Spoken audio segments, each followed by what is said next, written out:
but it comes down to what did you do, right? Your business is your business, right? It's a way to do something, but also to give the community. I mean, because the money, you can take it with you.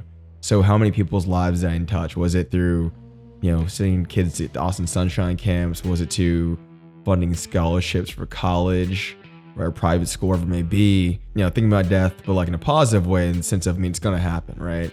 And to me, I think that's the driving force of humanity. It's knowing that and knowing you have, a limited time to do something or some things on this planet. What do you want to do? On this week's episode of Establishing Your Empire, A.J. Bingham. A.J. is the CEO and founder of the Bingham Group. And when he's not out advising clients on governmental and public affairs, he's very active in the nonprofit community. So we sat down to talk about how he went from employee to entrepreneur, how you can get involved in giving back to your community, and how he continues to build his empire. You're listening to the Establishing Your Empire show, a podcast that inspires entrepreneurs, creatives, and future business owners to pursue their passions, grow their organizations, and build their empire. My name is Daran Herrman, and creatively, I'm best known for my photography. But business-wise, my claim to fame is growing a company from $15K per month in online sales to breaking the $1 million a month barrier. And I'm sitting down with interesting people to talk about their process, the lessons they've learned, and how they have established their empires. Hi, AJ, and welcome to the podcast. Glad to be here, Daran. Yeah, I really appreciate you coming on. So why don't we just start with maybe give us a little bit about yourself, your background, who you are, and how you got here.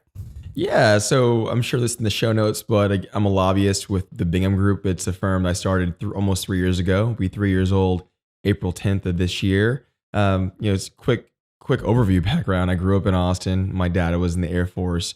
So for those who haven't been here in the last probably 30 years or so, the airport, Bergstrom, used to be an Air Force base. We got stationed here from Germany in 91. And I came here when I was 8 and went through grade school through high school here.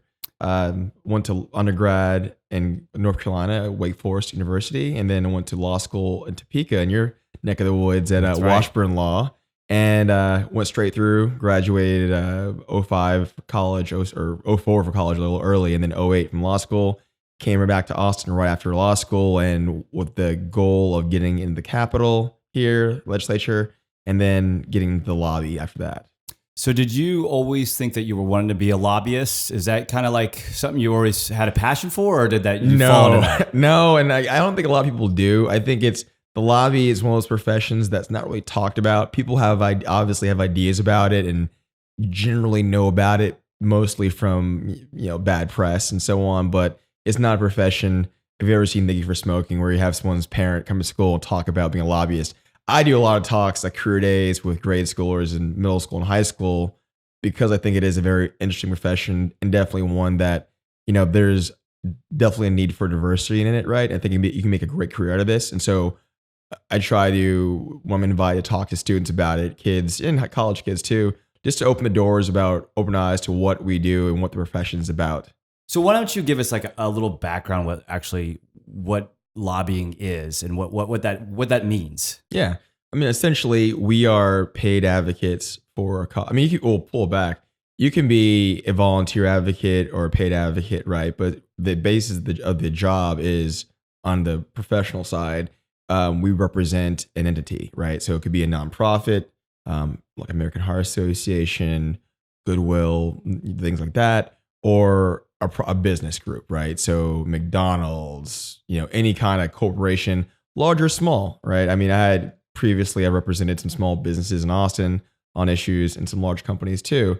But that's the basis of the job. You are a paid representative, or you're an advocate for an interest and that interest has some interest in the government, whether it's City Hall or a Capitol. The Capitol here could be the school district, it could be Capital Metro, right? But we are the lobbyists are at the intersection of kind of business and politics. And it sounds to me it's basically like a consultant, but because you know how to navigate that field for organizations. Is that a fair assumption a little right? bit? Because you think about it, right? Like, Daran, you're a taxpayer, and elected officials, they represent you. You're, City Hall and so on. You could go down to City Hall and, theoretically, or you could go ask for meetings with staffers and council members, request those meetings. But Daran, you have a day job, and that's not to be at City Hall all day or the Capitol or wherever it may be. So essentially, you're hiring us because we, and every lobbyist should be doing this, reporting to have one to know the process, and also to be able to navigate your issues as wherever they may be in that that sandbox, right? Whether it's the Capitol or City Hall or AISD or so on. Yeah, I don't think I would do a very good job either. Like if I wanted to go there and present my case, I'm not so sure I'd have that much power as a single person. Well, you'd be surprised, right? Because I think the misconception is that it's more about your presence, right? Essentially, that's it. And there are some citizens, right, who are at council or at the Capitol all the time, and they are known, right? So you could, again, it's taken away from your day job. If you're, say if you're retired or something like that, you could go and be a citizen advocate and be a presence and be known there. But essentially, like anything else, this is a human relations business. And the more someone knows who you are on your face and then kind of what you're about, it helps, right? And so essentially, you are hiring a lobbyist for your company to help navigate the issue, but also because they are, in theory, coming with a ready set of relationships and are known to the people that you are trying to reach out to and influence potentially. So walk me through. So now you have your own company, and so walk me through like how you went from actually before you had the company and why you started one. I guess that would be a good place to start. Yeah, I mean, so I've been in the lobby for almost a decade. It'll be 10 years, June 1st of this year. I keep thinking we're in 2019. It'll be June 1st of this year, 2020. And, it's only probably in the last 5 years, kind of, I'd worked for different firms that the entrepreneurial bug hit me or bit me rather. And the biggest reason I think it was, when I got into this business, I wanted to be a lobbyist. I never thought I'd want to have my own firm. And a lot of it was, I just want to be part of a team. I want to be part of a team that was growing, to have my place in that, to be a path to be successful and to be rewarded for that. But also to always to be part of a team and just collaborate and build something bigger than myself. And just, that along the path, I think a lot of entrepreneurs probably have this same experience. You realize, if you can't find it, you just do it yourself. Right. And, you reach a certain level of competency in this profession, or in most professions, where you come to a crossroads of one, you might have that day where you had a bad, day of the office, and you're like, well, if I was boss, I would do this. Mm-hmm.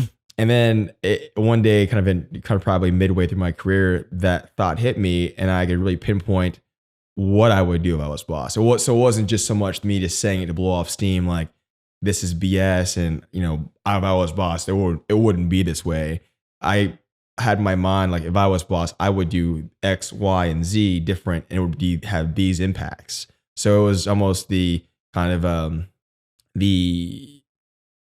I reached at least that minimum threshold where I saw kind of all of a sudden the application of my experience, right, for lack of a better word, and what I would do. Then it becomes, what do you want to do with that? When you've reached that threshold, right? I think that happens in any profession, right? Professional profession, or even like in photography or anything else. You have the requisite skills, the baseline skills to do the job and to run it, to be boss, right? If you want to be, and that's different. That's a different part of the conversation too. But you have those skills, and you can pinpoint what you would do. And then when it comes, do you want, the question, why don't you do it, right? Right. And it's not.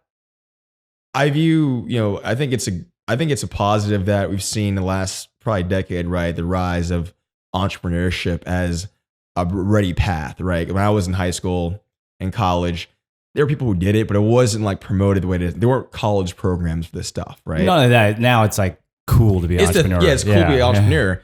And I think it's a good thing overall. I think it opens, because I think entrepreneurship, bottom line, opens up a lot more pathways for those who have, their creativity and the fortitude to pursue that path, right? The experience when I do it. And sometimes not even that, just they have an idea and the fortitude and we're willing to see it through. But not everyone needs or desires to be an entrepreneur or the boss, right? Because that's the thing. I think there is a separate as I'm continuously learning, there is something different from the theory of that to the practicality of that. And then the things that come along with being, CEO of your company or whatever it may be, particularly when you have employees, right? And skills that you have to adjust and grow, right? Like it's evolution of things. So for me, it was starting my kitchen table, the company, Bingham Group, and growing there, being a person, the corporate we, with a company of one, to starting to get full-time employees, or going from interns to full-time employees.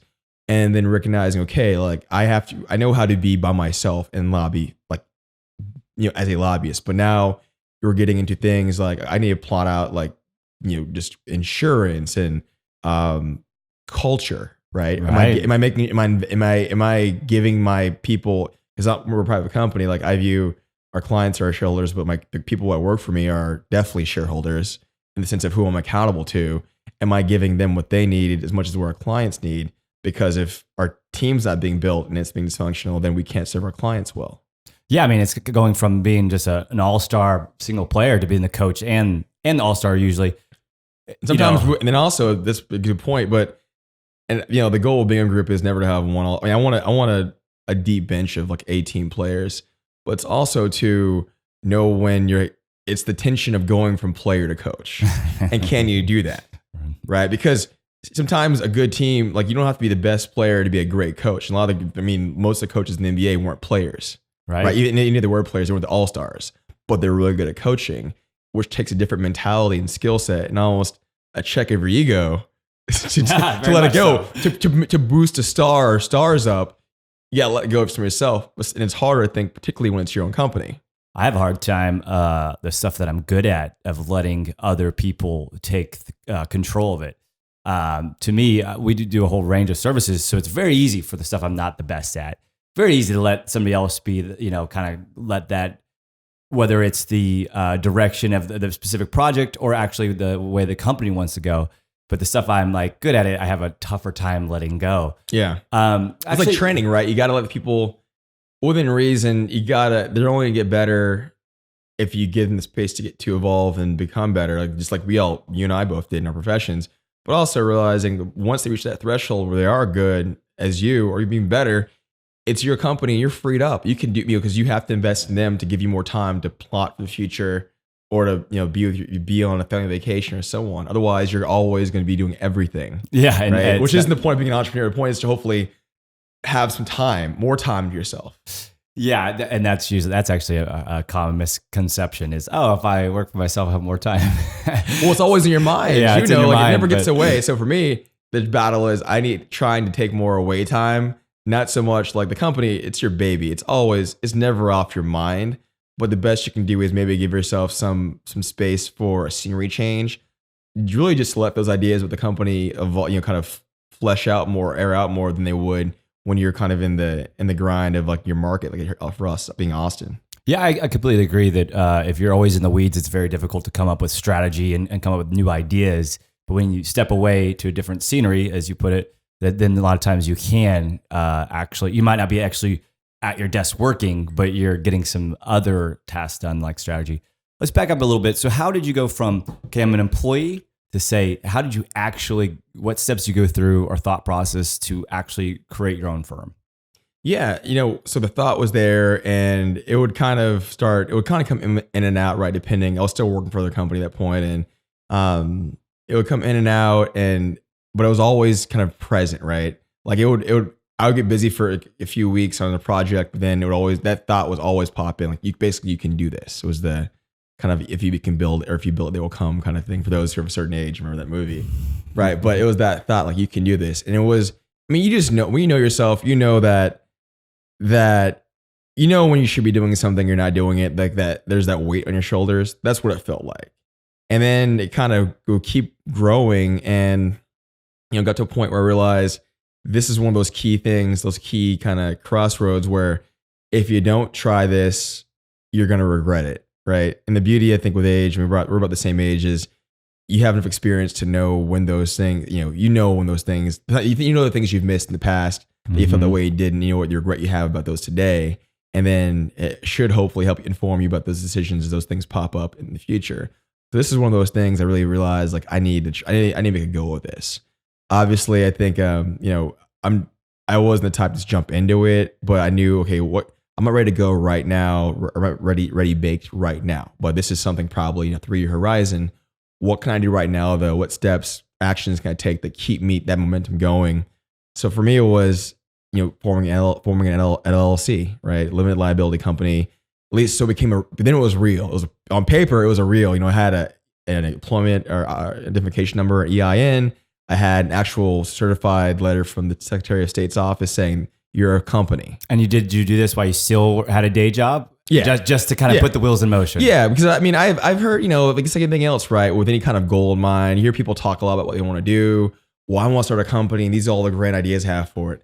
I boil it down and realize, look, right now, like I'm not ready to go out my own right now. But I can make a company up. There's nothing I can make a company up and have that there as something that I've done, and wherever I kind of maybe get busy with wherever I can look back and say, this is something that keeps me grounded and I need to keep this momentum going. So I got that done. I had a logo already made. Bought the domain name. Yeah. So you're knocking out these small tasks to kind of give yourself some momentum. Exactly. As you went along. Okay. So you got a couple things going.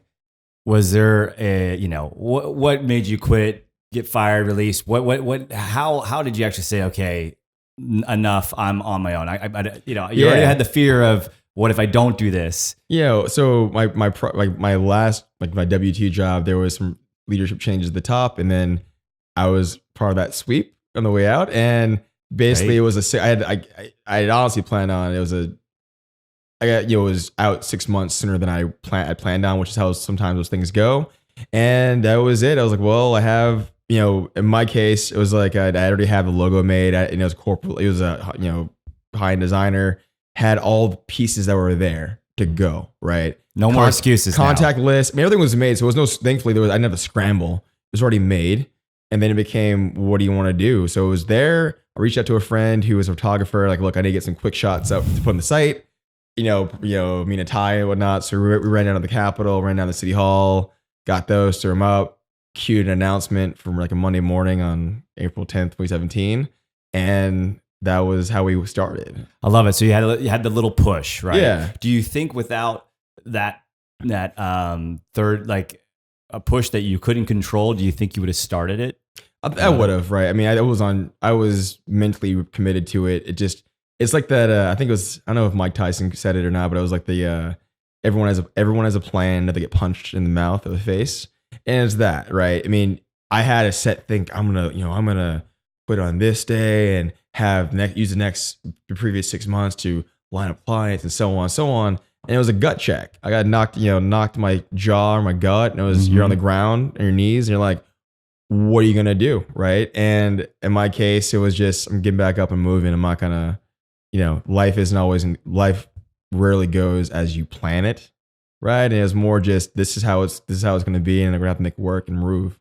But thankfully, in my case, I had enough foresight because I wanted to keep momentum going to have physical pieces there. I mean, even the logo, once that was made, I mean, I had copies of it printed, and I still have them in my bedroom, like from 3 years ago. I have one on my ceiling right above my bed, like first thing I see in the morning. One, like, and they're kind of key spots in my room, so I'm looking at it. So even before I officially launched my company, those things was always a reminder to myself, and that kind of probably goes to kind of my personality on that end. I think that's really fantastic. I've never really thought about this, but something visual. So a lot of times when I build a company, I'll just build the website because I can do that and have that skill set.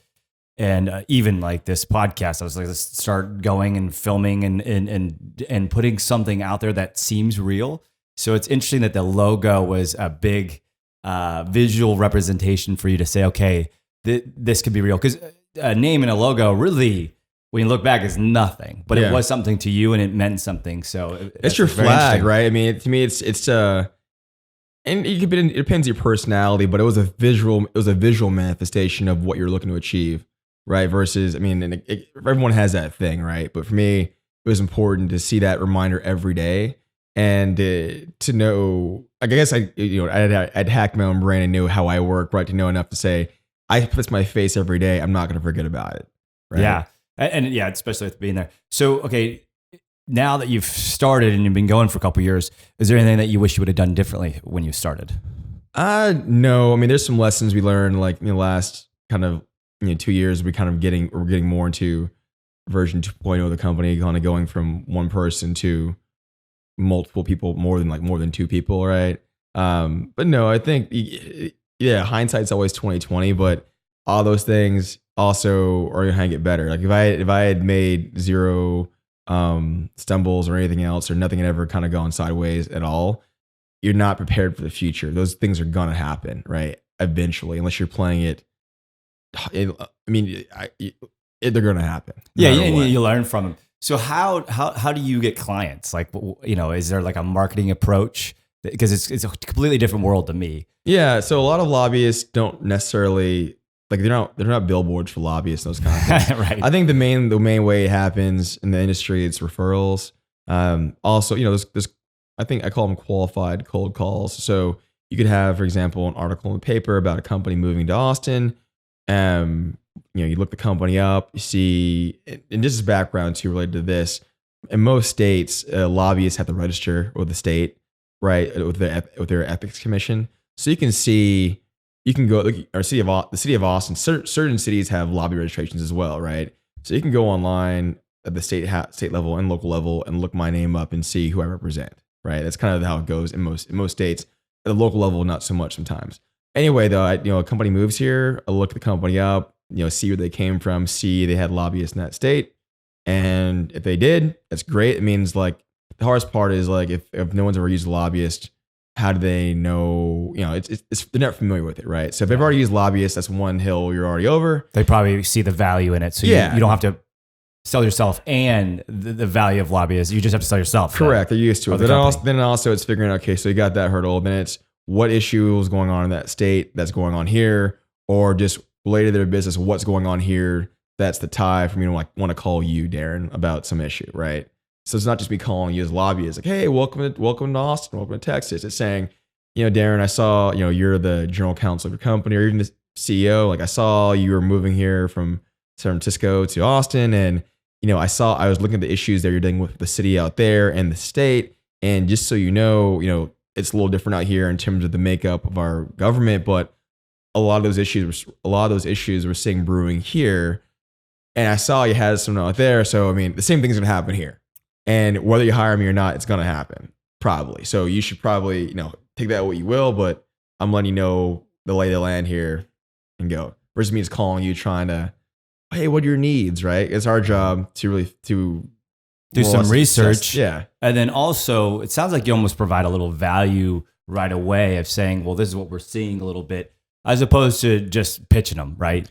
Correct. It can be twofold. Some folks, depending on the industry, they want eyes and ears. So it's more knowing what's going on, right? To not be blind, to not have to be reactionary or on your heels.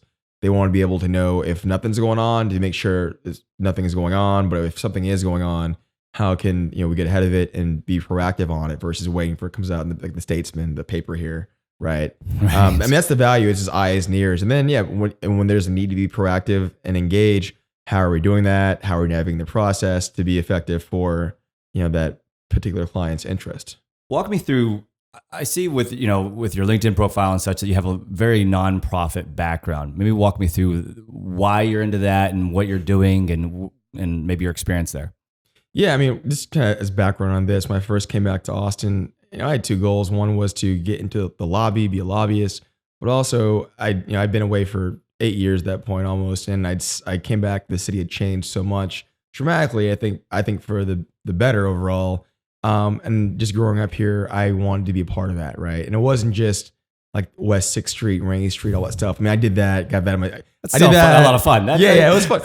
Those weren't there when I was growing up. Those were there when I was in college. We came back from college, during breaks, and everyone was going to E6, right? Yeah, Dirty 6. And not like the hip part, East Austin. Like we're going to that little strip right there. So it was just realizing like this is, I'm here for the long haul, and what do I want to contribute to the city beyond like my dollars, right? And that was it. It was like figuring out my place. And so I spent a few years trying out different groups and volunteering and figuring out where I want to devote my non-working hours and money to. And I ended up joined a group called the Young Men's Business League of Austin, YMBL. I've been a part of that for nearly a decade. I just wrapped up 2019. I was president. It's a 107-year-old organization, only in Austin, and our philanthropy is based around a group called the Austin Sunshine Camps at Zilker Park, right around the way from Barton Springs, which we've operated since 1928. Wow. Right, so great group of guys, and we raise money. Our philanthropy against Austin Sunshine Camps, and beyond that board, I'm involved. As you alluded to, some other groups as well. On the board of the Thinkery, it's like the Children's Museum of Austin. Trail of Lights for those who've been to Austin. That big, it's one of the Austin's oldest kind of festivals here, but it's down at Zilker Park. And a number of other groups too. The Long Center for Performing Arts right on Riverside there. And yeah, the fun part to me, it's just, again, growing up here and now being a part of the city, it was enough for me to have a job, and that's it. And even if I had a family, I'd still be involved. It's something that's really important to me to be just someone who has really benefited from a lot of the opportunities that Austin's offered, to want to make sure and steward those things going forward. So if say somebody's like, okay, I would love to be more part of things like that. Like, any advice for people that would want to get more involved in their communities or into nonprofits or even into the networking aspects of those groups? Like, any advice there? Yeah, I think first and foremost, assess what your goals are, what you want. If it's purely about business, and there's nothing wrong with that, right? Try and network, I would say. Or if it's more it's more about purely about volunteering, figure that out too. There are groups out there that kind of blend those, I think, pretty well. YMBL being one of them, also the Young Women's Alliance as well. And for those who don't know, like if you've been to an Austin Under 40 Awards, that's an event that the YMBL and YWA put on together. But it's assessing what you want to do, right? If it's like, there are some really, I think, niche young professional groups or volunteer groups. Want to build homes for the less fortunate, or clean parks, all those kind of things. But if you're looking for that blend of philanthropy or for volunteer service and business networking, you gotta assess that for yourself. I think though, it's about whatever you do, it's about showing up and then being reliable, right? Those things, nothing revolutionary there, but showing up consistently and being a reliable member is how you get on boards. So typically, it sounds like actually, join one or maybe multiple, but really figure out the one that you want to put a lot of time and effort into, so that we can make a bigger impact. Yeah, to me, I think it's kind of like the probably the advice people got on their high school applications or their college applications. I mean, I think it's better, me personally, to have maybe one or two interests, and also depends. You have a job, you might have a family too. Figure out what works for you, and if it's I would not commit to. Like, even earlier in your career, I'd focus on one or two things and then really volunteer and give your free time to the degree you want to there. And there is I do subscribe to the adage that, you get out what you put into it. Mm-hmm. So like anything else, I mean, showing up once a month and being a baseline member probably won't cut it to be noticed for the board. But if you are the go-to person for a key event they put on, what that organization may be, or a key event, and you're a big fundraiser or something where it's clear that you are really about this organization, that gets you noticed. Because I mean, any good board, and a lot of them in the city, nonprofit boards, are always looking for quality members, and it's not just about cutting a check. What has been a big benefit of joining a lot of these nonprofits and being involved in them for you personally? I think it's just the connections. I mean, the real connections, like organic, right? I think ultimately the benefit, it depends on what your interests are. If it's about volunteership, that's fine. For me, it was a blend of my professional network, as well as giving my time to causes I believe in. Like in that, right now, it's around youth and education and the arts and culture, right? It kind of ties into Thinkery and the Long Center and some other groups I'm getting involved with, and why I'm the Sunshine Camps too. And but ultimately, it's about what you want to do. Now, there are some boards. Obviously, the more involved you get, I mean, they're public. You can look at the boards and see, there are people on these boards that are very civically involved at a substantive level, right? And in other parts of the community. But joining a board with that in mind, I don't think is the best track. I mean, you want to be, hopefully the hope is you are aligned in some way with what that group is doing. Is not that you showing up, because eventually it shows either because you lose interest or you're not engaged or one of those things. So the best advice I would give is really focus on what you want to do or you think you want to do and try it out, and just volunteer and be a good member. And most boards, there's a site that they'll indicate when they have spots open the board, and like they have a trustees or governance committee, and don't be afraid to put your hand up that you want to be on the board. That's interesting. It also sounds like a lot of fun. It's a different kind of fun, right? Because it's work. I mean, you're also, it's all these boards have different committees and such, right? And it's a sliding scale in terms of what you need to do. The YMBL doesn't have a paid staff; it's a pure volunteer organization, and so there's a lot more things that our membership and our board take on than, say, some of the more well-funded nonprofits in the city. They have a paid staff, and the board is there as advisors, but there's staff who can really take on a lot of that day-to-day work. Right. Yeah, that completely. I worked with a lot of nonprofits. We do a lot of websites. We've worked with like Breast Cancer Resource Center of Texas and Heart Gift and Seedling Foundation and a bunch of other ones. It's a lot of fun, but those have had staff. So they get a lot of, there's a ton of tasks that they have to get done, which makes sense. If there isn't a staff, then they're looking for people to raise their hand and help, which also can make you more involved. Back to kind of, I guess your normal job or your company. What advice would you give someone who wanting to enter the world of lobbying or government affairs? Yeah, for those who are interested in lobbying and government affairs, and this question, I've had a few kind of emails about this over the year or the last few months, and the best advice I would give is and this would apply actually to any profession. Reach out to folks who do what you think you want to do. More so, I'm assuming if this person's in college or high school, reach out to people who are already doing it, whether you know them or not. Right? I mean, trust me, it's always neat to get kind of emails from folks who are in college who are looking to do what they want to do, and like are asking for your advice, right? Because you're like, well, I'm great, sure, and get a good take of it. See if you can shadow them. See if you can get a good idea of what you're doing. I think of that meme from a few years ago about like, what my parents think I do, my friends think I do, and so on. And I would say, for example, the misconception about our business is that it's all dinner parties and events and those kind of things and galas and all that stuff, right? That's a part of it, but it's also a lot of like watching and waiting. So it could be you at a hearing, whether watching it at your office online or at the hearing room, in City Hall or the Capitol, watching it and waiting for your bill, your ordinance, or your item to come up on the agenda, which could be at 4:00 in the afternoon, or could be at midnight, or could be at 1 a.m.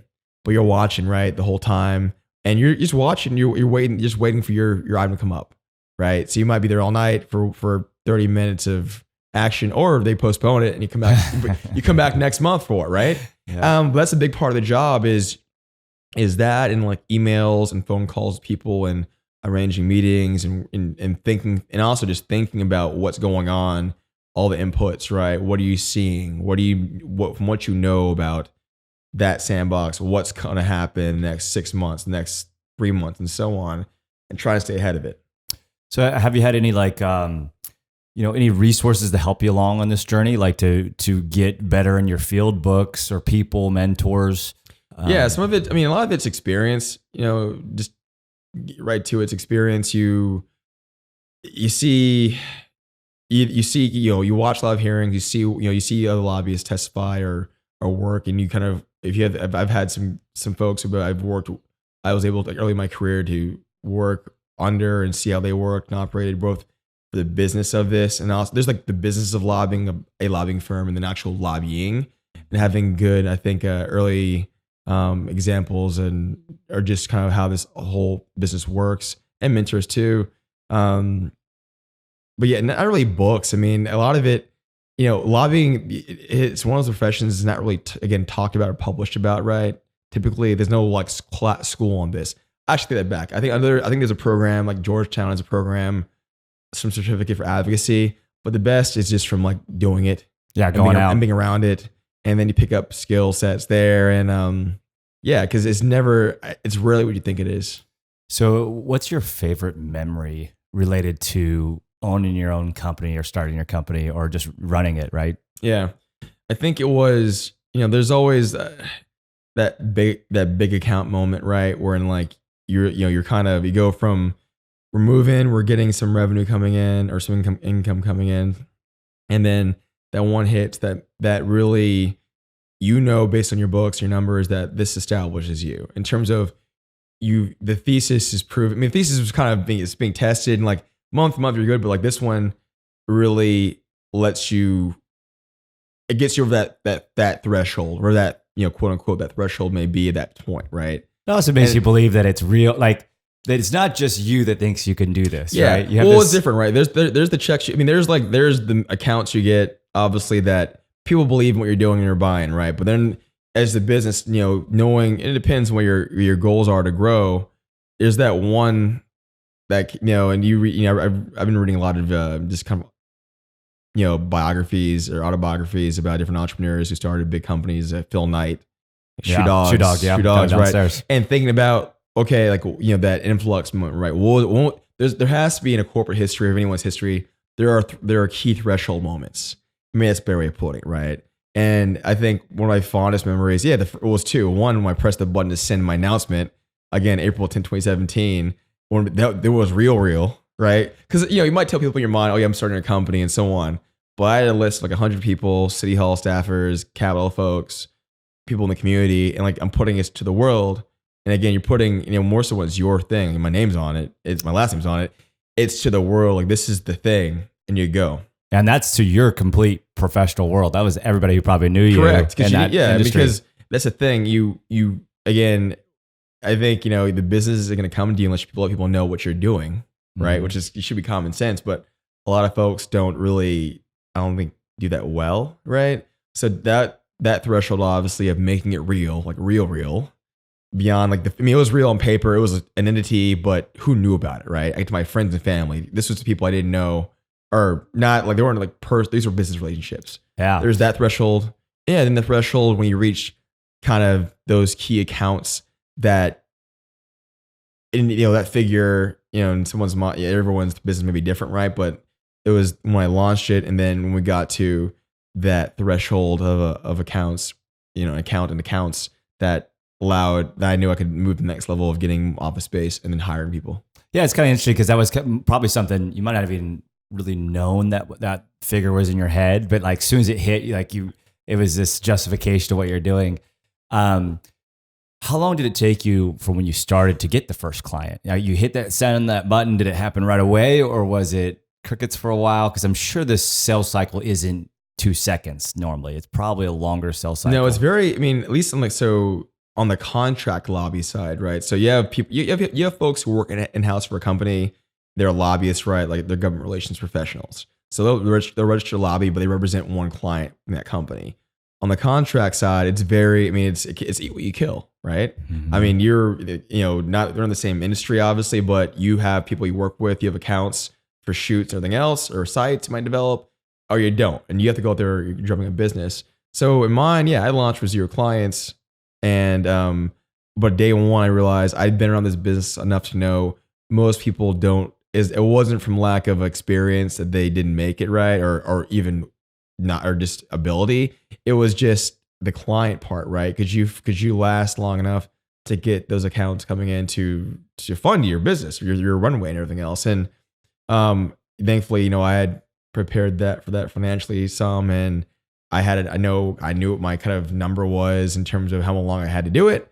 And thankfully, I've always been a very strong networker, even before I launched this, right? Just growing up. So I put it out there, and it was coffee meetings. I mean, it is to this day your full-time job, right? This is very much, I tell this to people we're interviewing, this is a lifestyle profession, right? There really is no, me coming here, right? I think it's entrepreneurship in general. It's a great way of putting it, a lifestyle profession, because even let's say that we're not in the office working, like we're always working, always networking, always chatting. You never know where the next thing's coming from. Of course, you kind of have your marketing approach, and you hope to get a certain amount from that, but it is this lifestyle. It's completely always on in some form or fashion. You never know who you're meeting and who you're networking with. Yeah, I mean, I don't know who's listening to the show when you post it and I reshare it, right? I don't know who it gets out to, right? But everything, and what I love, what I tell, kind of what I've realized in the last few years is, it's not so much I'm a lobbyist. I am a lobbyist, but it's that I'm an entrepreneur who went to lobbying as like their pursuit, right? Because I mean, I have my own podcast, the BG podcast, or the firm does rather, and like that wasn't something I needed to do, but I had the epiphany probably a year ago. I'm like, I think there's something I should do here, right? And it's not lobbying. It doesn't make me any money. Well, we had some sponsors, but it's not like the thing I rely on for funding, right? But it was like, why do I have a podcast? Like, why does lobbyists need a podcast? And honestly, when I first started, I looked around the market nationally, and there may be one or two firms that had their own shows, right? And I've been on one of the other person's shows, the lobbying show. I want to give a shout out to Jim O'Brien, the lobbying show out of Connecticut. But like, yeah, it's the hustle part right there. But like, right. It's the idea. It's the idea that are you just? I'm doing air quotes now. Are you just this, or can you be more, right? And I don't know. I guess it's the idea of having a little imagination about what you want to do and how you can market yourself and your firm. And this is the difference between having a day job where you're kind of told what to do, whereas when you own your own company or entrepreneur, or even have an entrepreneurial spirit, that you have to constantly be looking for ways. What can I do better than others? What can I do different? Because marketing, there's a lot of ways, right? I think a podcast is a form of marketing. Same as going to coffee shops, same as joining some nonprofit groups or whatever it might be, or even just going to a happy hour. Yeah. The thing is some of these will take some time and some effort, but it's different than spending just a bunch of money on ads. To me, I like to do all of it, right? So and test it and see what works. But I think and you're up to what, 70 episodes on your podcast? Yes, we post the BG podcast posts every Wednesday, and I'm going to shout out, we're on Spotify, iTunes, SoundCloud, and Google Play. But every Wednesday, so this Wednesday we'll be posting episode 71. Wow. And you're right. The cool part is, and again, like I saw your post about your show probably a month or two ago, and thank you again for having me on. It's just being consistent, right, and getting momentum going. And I know we talked about this before your show started. A lot of it is once you get a steady recording cycle going, you won't miss it. It's like getting up, or you won't miss that post. It's like getting up and working out every day, or maybe it's a habit. Right. You do it. You're gonna have a show. You're not gonna like, oh, well, it's an off week, so I'll record this week. You're going to make sure you have some content, whether it's you get on the mic for 5 minutes, you're going to post something, right? Yeah. And that's just, it's not rocket science, right? It's just you want it, setting that intention of doing it, wherever that period is, if it's every 2 weeks or however you want to do it. Like, but you have to stay on top of that. For me, I realize once a week, yeah, there are some holiday breaks and so on, but once a week typically was the pace I want to do. And I thought I had a big enough network and things to say that would work. Yeah, and I think you mentioned something that was very interesting that I believe in is habit forming. So you're saying, hey, basically you're going to just have this habit of doing it once a week or twice a week or whatever it might be. Can you talk to me about some other habits that you perhaps have that you do on a regular basis? Yeah, I get up at 4 a.m. every morning. Wow. I like to, it's like my me time, right? So like 4 to 8 in the morning. I've always been an early riser for one. So I went to the magnet school in Austin. It's like a smart kid public school, but you have to apply to get in. And that school, I had to get picked up to go there like 5 in the morning. I had to get up at 5 to catch a bus to go there at 6, right? So I've always been an early riser because of that stuff. And essentially, I get up at 4. I read the news. I do a daily news blast I send out at 6 a.m. in the morning. But I get up early. Even when I had no clients, when I first launched, the goal was I needed to set habits to keep myself I needed to set habits to keep myself structured, right? So like, I'm gonna get up at 4, I'm gonna start doing this. I'm gonna go, cue the news blast, go to the gym from like 5:30 to 7, come back, reshare on all my accounts, like make coffee meetings and so on. But that was like, I was establishing kind of the bookend, the front and end of the routine. At night, kind of do the same thing, kind of cue for the next day. But if I could set some patterns, it would keep things stable on that end. I still do it to this day. I don't think I ever give that part up. If have more associates, I like seeing the news and seeing what's going on. And and sharing that with all of our clients. So it's fantastic that like right before you started or right when you started that you decided, oh, hey, you consciously decided that you were going to create these habits. My wife just got a new job not too a couple months back. And one thing we talked about was like, okay, well, you're going to habits are going to be created whether you know them or not. Let's go ahead and think about what habits you would like to have, whether it's a scheduling, a time thing. And I think that's the easiest way to do a habit. Okay. You know, for instance, I go to the gym over lunchtime, like 11:30, 12 o'clock every single day. Monday through Friday. To me, do I work out 5 times a week? Not always. Actually, not common. But if I miss one time a week, now I'm still getting 4, right? But that's kind of my habit. And then I try to learn something after while I eat lunch every single day. So I'm always trying to learn something, whether it's usually just YouTube because that's a way I enjoy of learning something.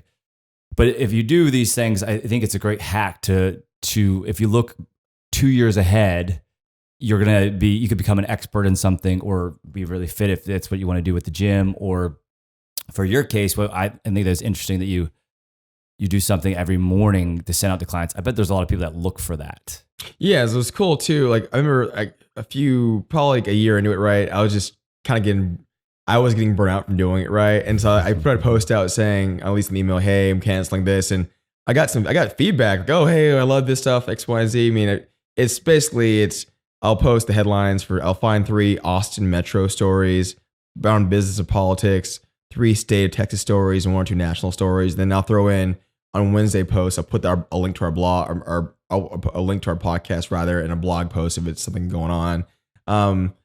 But there was people were reading it, and then I use Squarespace so I can see when people open it, and like, obviously it's not everyone on your list, but they look for there was consistently people were opening it like right when I posted at 6. Wow. Right. So you realize one, okay, again, with any business, know your market and everything else. So the core group of people, I mean, they're the same as me. They're early risers. A lot of them are either heads of companies or business owners, and they have a lot of things going on. And that morning hour, and this is, it's kind of relating to entrepreneurship, but there's the cult of 4 a.m., right? A lot of people are like, all these CEOs go at 4 a.m. I think it's true. But a lot of it's because you realize most people don't expect you to respond to an email between 4 and 8 o'clock in the morning. That's nobody bugging you. So to me, I'm more of a night person. So I get a lot of work times sometimes at like 10 p.m. to midnight because nobody expects me to chat with them. And I have a lot of freelancers and employees overseas. So it kind of helps with that too. So my days flip flop, but I literally can just shut down email, and it's very... You get much more done, I think, when you could turn down to only do stuff that you want.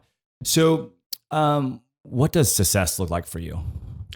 It's having, I have some internal goals for how I want the firm to grow. It's having that in place, and also having folks who they feel respected and all the, financially in terms, and also just personally and professionally in terms of all those things. I don't want to get kind of in the details of that stuff, right? But I'd say success for me is kind of a clear metric, right? But I think also being happy, and happiness, there's a spectrum of that, right? Happy is probably not the right word. It's being fulfilled, because I think in the journey of entrepreneurship, there are highs and low days, and I'm generally an optimistic person and a happy person, but there are days when they're low. But overall, there's no day that I've woken up since I started this, so I felt that I'm not where I need to be. So when you have those low days, is there anything that you do to get you out of that funk? Yeah, I mean, I remind myself of what I have in my life, like fully. I have, like if there was no social media right now, if Facebook went away like that, or Instagram or those things, I have friends that actually reach out to me. I don't have, not like a like on a wall. I have friends. Mm-hmm. I have family that's, my family's all in Austin that love me, and we're tight group. I have my health. Like when I wake up in the morning, besides looking at my logo on my ceiling, I just kind of do that sys check, right? I'm like, okay, I have all my arms, my hand, everything's working. I'm breathing. I'm alive, and I can walk, right? Like, I mean, real basic stuff, but I think a lot of times you don't take it for granted until you lose those things. Like whether you get hurt, your leg gets hurt, something like that. It's the fact that you're alive, right? And you're above ground. And so let's start with the thing that matters the most. Right. You're breathing. Because you're breathing. Yeah. I mean, yeah, right. You're breathing, and then rock and roll. But it's all that. Like I have my health, I have my family, I have my mental faculties, right? and I have a good life, and then from there everything else is kind of the details, right? Yeah. But I try to bring it back to the basics because I'm definitely a person who overly analyze things for better or worse. So bring it back to kind of what do you got right now? Like you're here, you're breathing, like you have a chance for the day. And a lot of people, honestly, I try that perspective too. That with anything, wherever you have your down day, there's always someone who would like give everything to have what you got. I feel more often than not, right? Where that's you. I mean, there are times like where I live in Austin, there's some like apartments that are kind of are that are you have to be the age restricted, I guess, if you're 55 or older, so on. And when I'm running sometimes, I'll see someone like in a wheelchair walking their dog or a mechanized chair, and you realize, look, like I'm sure they're gonna be on their feet, right? There's they're in a chair that's they're moving, but like they're really being on their feet, running and all the stuff. Like you got this. You have youth, relative youth. I'm 36, but you have relative youth. All of these things, like, and really enjoy what you got, right? And like, there's always life isn't like it ebbs and flows in terms of the pros and cons, but like, or the negatives and positives, but you have a lot more control and you realize where kind of your mindset, I feel. Yeah. I think having gratitude and realize what you're grateful for can be very powerful. And it's also nice just to take a step back sometimes and realize what do I actually have, not all the negatives that's happening right now. Most folks don't see that, right? I think it's really easy to zero in on like what you don't got versus what you do have. Mm-hmm. And I think for me, like just even going to college and like I went to Wake Forest, and there's a lot of like really well-to-do kids there, and I have like some solid great friends from that school. But for me, it was like, I'll give you an example. Like I was the only kid from Austin who went to Wake Forest who wasn't from Westlake, right? And Westlake's like, it's like if you're wherever part of town, wherever city if you're listening to this, you're from, it's like the rich part of your city, right? And it was a cultural thing for me because I knew about Westlake as that Westlake thing. I didn't know anyone from Westlake, right? And so you meet people from there, and you meet people as human beings and everything else, and you see them were people, and you realize the experience for me was recognizing, like where you're from, money you have, everything else. There's the human condition of life, and there's things, like having money doesn't mean like nothing bad is going to happen to you, right? Or like your life's perfect. And it was very. And I'm thinking about this. We're on the show right now, but it was definitely a grounding experience because I thought that in the abstract, my parents always taught money isn't everything and so on. But you see it close, and you have friends, you get to know their lives, right? Nothing bad, but you see like life is life. And, obviously having money helps a lot of comfort and things like that, but some things it can't protect from. Yeah, money can be definitely fuel, but yeah, it's not everything by any means. Yeah. So who's had like the biggest influence in your life? I mean, I think there are several people, right? There's some key teachers, like just growing up, I can point to. But obviously, I think my parents I'd put as the first and foremost adults in my life. They provided, one, gave me life and made sure I survived to adulthood and everything else. But, I think, paid for my undergrad and put me in position me as best optimally as they could on a platform to then jump off of and go where I need to go. Right.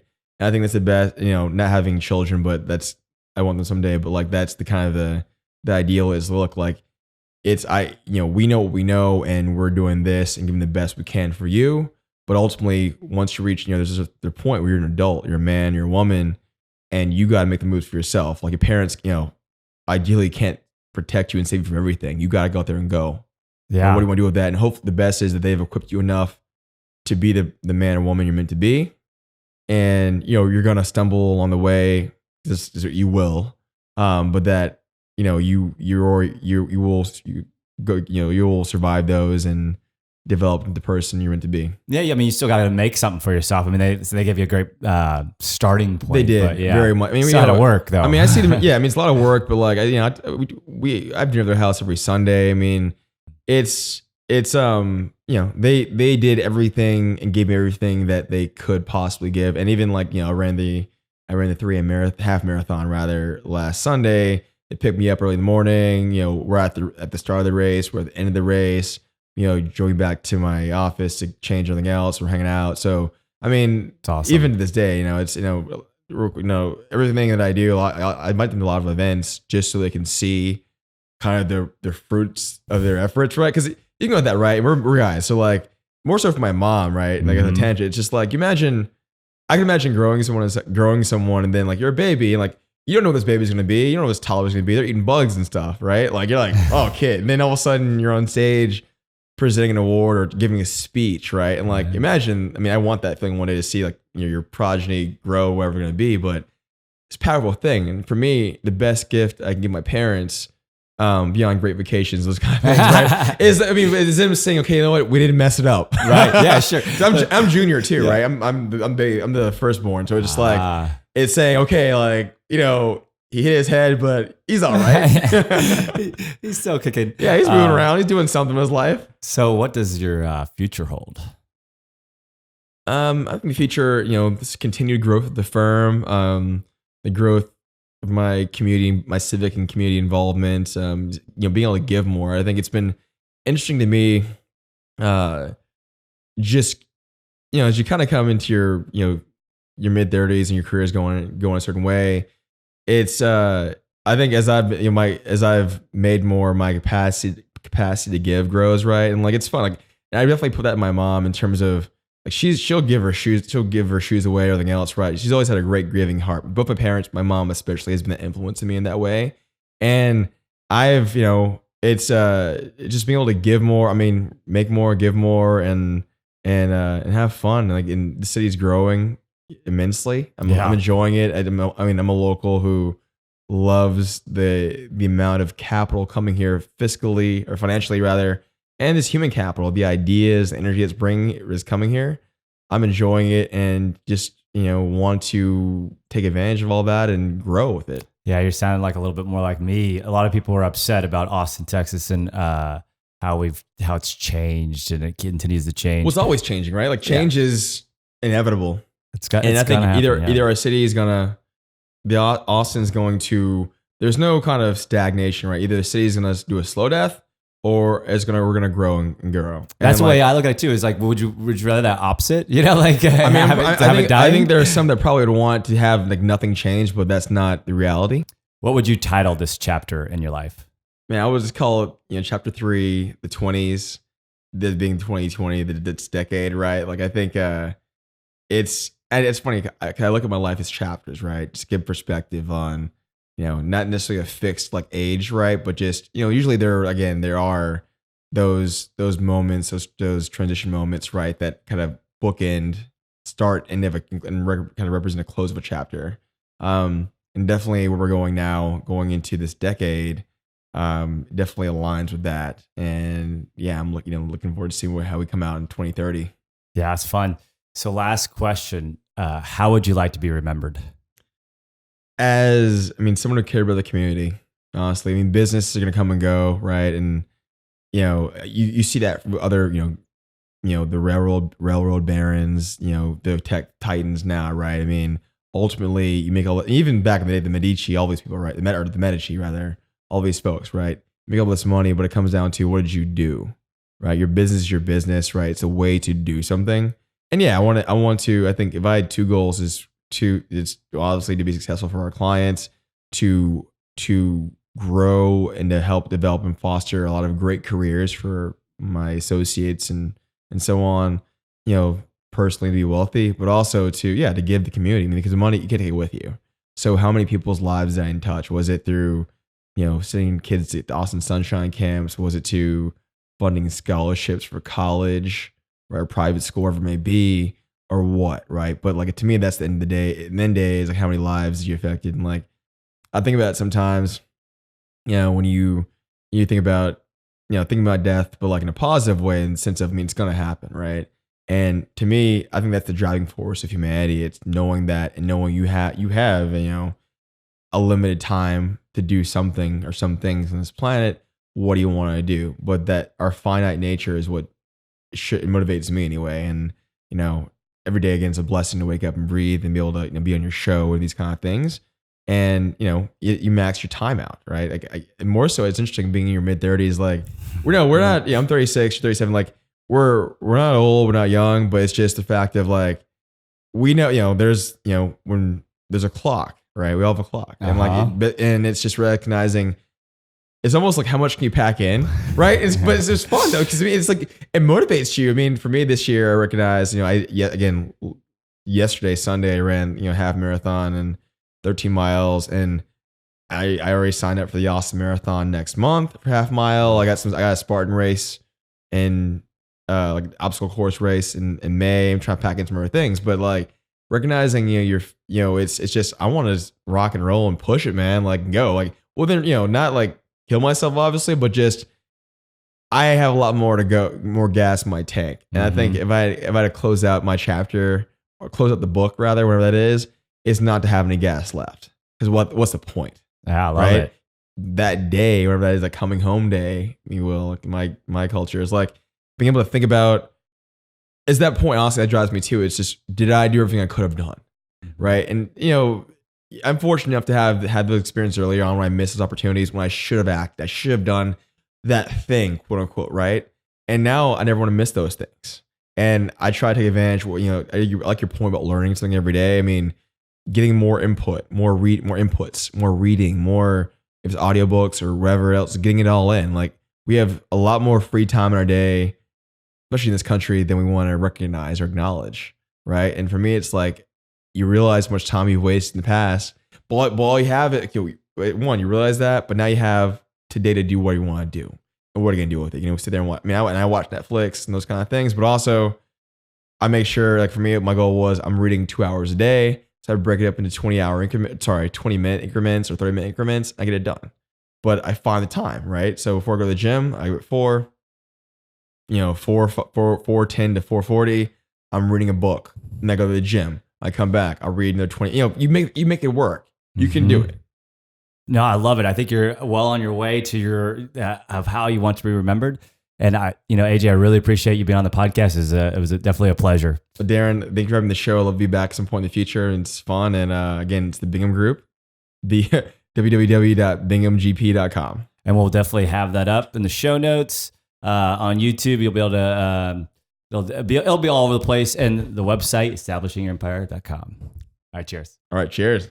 I mean, that's good. Dude, this is fun, man. Yeah.